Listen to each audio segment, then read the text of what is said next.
If melody is how music works horizontally, harmony is how it works vertically, with two or more parts occurring simultaneously to add additional support to the melody in the form of supporting ideas or chords. The term harmony refers to both how a chord is constructed and how it progresses from one chord to the next.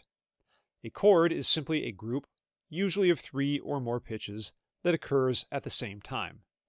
They're generally heard as one unit, while the melody is perceived separately, although the notes of a chord can be broken up into an ascending or descending pattern called an arpeggio.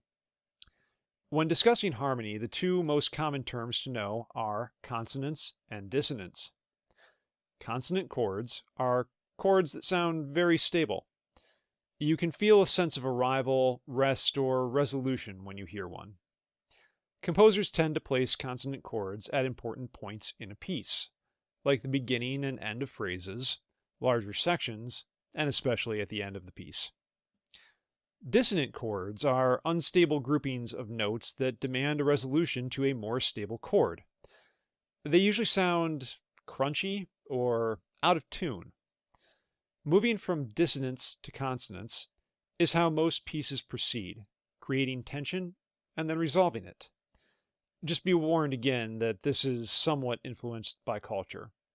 Historically, chords that have been regarded as dissonant in the past have come to be seen as more stable and even consonant by the beginning of the 20th century. And post 1960, there has been a marked shift backwards to more traditional ideas of consonance and dissonance. A lot of it will come down to the perspective of both the composer and the listener.